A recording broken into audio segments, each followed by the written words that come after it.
Morning, it's Scott from St. John's. Here are your instructions for getting in and using the organ. You can park here in front and walk up to the main office entrance through the cloister. Office entrance is on the right. And what we'll do is we'll connect by text and I'll let you in remotely. But after you get to the organ, and I'll show you this in a second, you'll have a key fob that'll let you in on your subsequent visits. And so that's how, here's how that works. See this little box here, and you've got your blue fob.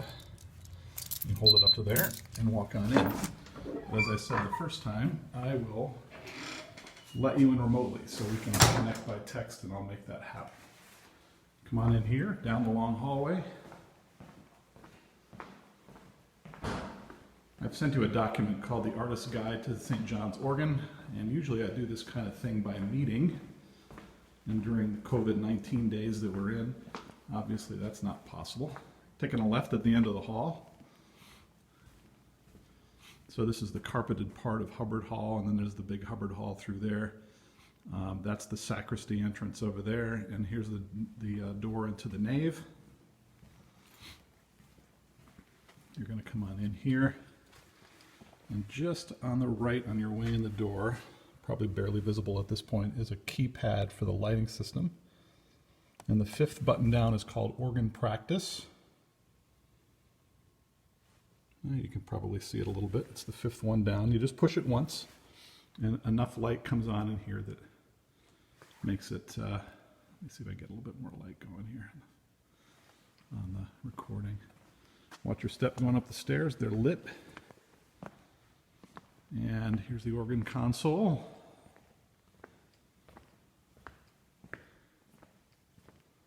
You'll note there's a lot of equipment, computer, another computer, space heater, very important. Down here on the right side, so there's that key fob I was talking about, so you should take that with you when you go and return it after your recital. The key that's in the switch there is usually in a hiding place that I'll tell you about otherwise, but now during this time it'll probably just be out like that. You turn the switch on.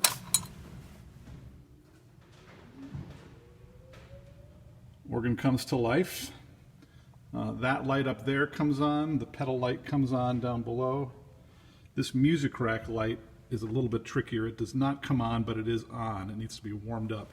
So underneath here is a switch. You push it once to turn it off. Hold it on once until you see something happening, let it go, and then it comes on to light your music and most especially the couplers below. All right, so now you're in. The combination action has some quirks that I'll tell you about. We have a new console computer as of early in 2020, and the display is up here on the right showing you what memory level is currently on and then what what general piston is pushed at the moment when you're playing. On the right side under the Grand Org stops are a bunch of buttons for that, and I'll talk about those later, but the main ones you need are under the great keyboard. M plus and M minus are the memory levels. So you're going to be on level 100 and 100 through 150 for recital, which gives you plenty of room to do what you need to. And the shortcut to get there is to hold down the Alt button, which is here, and then press General 10 while you're holding that, and that automatically jumps to level 100 there to get you there quickly. I'm not going to do that now because I want to demonstrate a couple of things for you. So the combination action has 15 generals, so 1 through 6 under the Re C, 7 through 12 under the Grand Org, 13, 14, and 15 over here on the right side under the Grand Org. 1 through 12 are duplicated by toe studs here. 13, 14, and 15 are just the thumb pistons. So those are the generals that are affected by the registration sequencer. So the sequencer has a next button here, here, here, and a next and a back here under the positive. The black two buttons down, toe studs down here. Here is next, and up here is previous. So that gives you plenty of options for getting around within that. The way it works, of course, is you start setting the generals, and as you go next, it goes to general 1, 2, 3, 4, all the way through 15. And once it reaches 15, it jumps to the next memory level. So if you're on level 100, after you get past number 15, it goes to general 1 on level 101. That's how that'll work for you if you want to register that way. Then there's some other surprises, so things aren't quite as they seem. Each division, the 3 manuals and the pedal, have 8 divisional pistons, which only affect the stops in that division. So the Race C ones only affect those stops, 1 through 8, Grand Orgue, 1 through 8, Positif, and down there, 1 through 8, there's 1, 2, 3, 4, 5, 6, 7, 8 for the pedal down there. So that's all true except for under the Grand Orgue keyboard, number 7 and 8 are configured as generals. So be careful of that. If you start setting divisionals 1 through 6, that's great. 7 and 8 are generals, just in case you need a couple of extras. This organ came with 4 divisionals for the couplers, and those are useless for normal players, and so those are also generals that affect the whole organ. And the same is true for the 3 antiphonal. Right here, 1, 2, 3, right near the cancel. Those are also 3 additional generals. So all in all, you get something like 25 generals, but only 1 through 15, the regular normal generals, are what's affected by the sequencer. So you just have a couple of bonus pistons on each level. That's pretty important to know as you're pushing buttons, and if you tend to register with divisional pistons, helpful. Okay, so then getting on to the actual stops themselves, I spend a good bit of time talking about the antiphonal division here. So the antiphonal division is a floating division. It's in the back of the nave, obviously. It includes the trompette en chamade, but that's not part of its own set of stops. The trompette en chamade is available by its own knob on every manual, here and here, and it does get affected by the couplers. There are ways to isolate it, but I'll talk about that in a minute. The antiphonal stops on their own don't play anywhere unless you put them someplace. And on the right side of each set of couplers, so Grand Orgue, Positif, Race C, it places those stops on each manual. So it's not a coupler, but what it does is includes those stops within that division. So if you put on antiphonal on the Positif, whatever you do with the Positif, so if you couple then the Positif to the Grand Orgue, antiphonal plays there, and, oops, I did the wrong one. Then it also plays there. So it becomes as if it is part of the stops, the draw knobs of that division, and moves appropriately with the couplers. Think of it sort of like the string division at Woolsey Hall. It works in a very similar way. The voicing of that division, it's on a lower wind pressure, and therefore speaks very presently in the nave, but is really good for nice earlier contrapuntal works.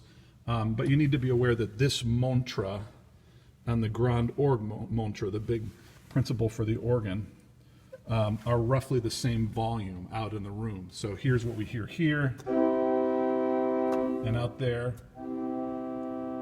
You barely hear that, but in some ways it's even more present. So you need to register accordingly. Doing something like 8, 4, 2, and the mixture in the antiphonal together is really, really bad. That mixture is kind of hair parting out in the room, and this will be very subdued due to the crossing and the various arches that interrupt the sound from the main organ. So be careful with that division, and it's nice for antiphonal effects. It's nice for some selective blending of lower pitch stops. So my best advice with that division in particular is to do record and playback. So down here in these buttons, the bottom right is record. And so what I would do is cancel, press record, then count to about 10, set your registration, play, and then press record again, and it will stop recording, and then press play, and you can go out and listen to what you've done. As long as you do it that way and don't need to save anything, it will work just great. And you don't have to make any changes to settings. Just keep using it that same way, record to record, play to play. And it will just overwrite the last thing you did. In addition to those stops, in the pedal division, there is this one 16-foot bourdon that is antiphonal, and it is so subdued at the console that you don't hear it. But it is, again, very present out there. Adds a little extra bass. It's a nice thing for larger registrations, but don't put it in a small thing because it will speak at a different time to people out there and sort of ruin your effect. Then we've got the big reeds, and the coupling system in the positif is really useful, but sometimes hard to explain. So I'm going to demonstrate it here. So as you can see right here, there's the unison mouet and the mouet. They're two different things. This one here is a standard unison off. So if I put on the positif principal here, and obviously does not play if that is on. And if I want the 4-foot with it, then it plays only an octave higher. So that functions like a normal unison off. This one is for just the two big reeds. And so the trompette en chamade in the back of the church, and the trompette harmonique, which is actually the larger of the two. Incidentally, both can be used together effectively for a great, giant solo. They're pretty well dead in tune, even in this weird weather we're living in now. But let's say you want to use the positif also as an accompanying division for that. So you can couple the positif to the grand orgue. Here I'm doing positif to grand orgue 8. So you've got the same thing now on each. But if you turn on this guy, now on the great we only have the normal positif stops. And down in the positif itself, we have isolated the reeds without that. So it can be either or reed, it can be with or without the octave couplers. It basically turns the bottom keyboard into a little solo division for those two keyboards and allows this to be coupled other places.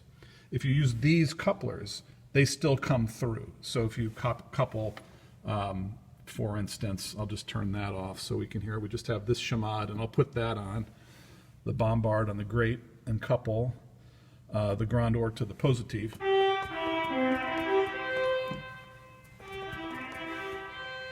So you get both of them that way. So things can couple to the positif with this on, but it will not allow the two big reeds to couple anywhere, and it will allow those things to go other places. Very, very handy.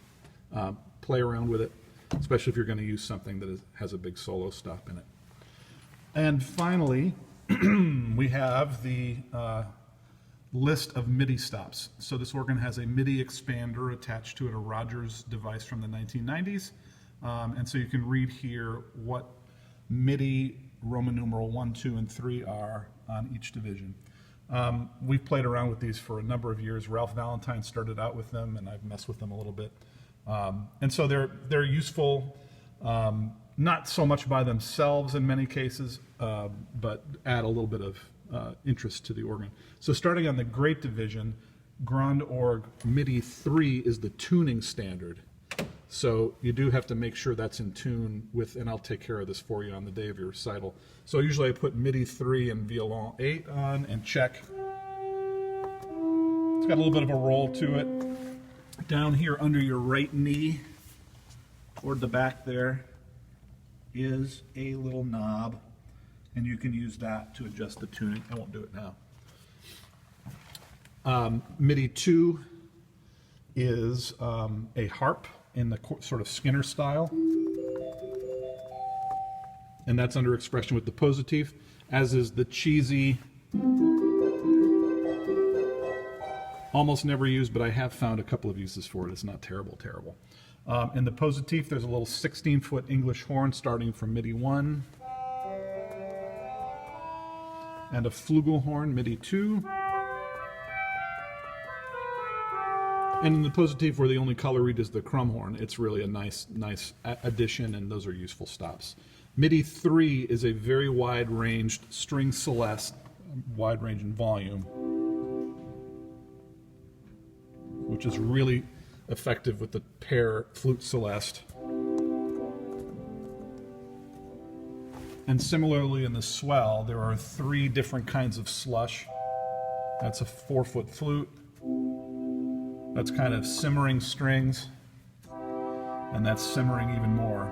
Sorry, the upper one is a little bit more round. Kleine Erzähler style. And so adding those to the existing string celeste is very effective. To add warmth and additional volume control. And actually, both of those in the positive and the swell give a just a wider dynamic range. You'll see it. So try them out with the expression pedal and see what you get. On the pedal is fun stuff. Chimes. 2 is what I used to call the mega bombard, the contra ophiclide. So much you could hear the wall crack behind me. It's the sort of helicopter landing on the top of the church for final effects. But it does pair very well with the existing Walker contra bombard. And then MIDI 3 is actually a 64 that is effective down to about A, and below that not so useful. It's not loud, but pieces that end big in A or B flat or B, it's a nice extra thing. And then of course on the rest of the organ there are things like the chimes and the clochettes, Zimbelstern, only playable from the positive though. You can't couple that anywhere. I know you'll be thinking about that one for a little while. And I think that's about it. If you have questions, you can of course be in touch. And I told you about recording. There you have it. When you're done, shut the key off, return it to where it's supposed to be, which during this time might just be here, and turn off lights on your way out. When you go out that entrance, when you leave through the front main entrance to the building, that is the office entrance, it will, if you turn around and check to see if it's locked, it will still be open for about 10 seconds. So I wouldn't worry about it, just let it go, and it will lock on its own. Thanks very much, and enjoy your time.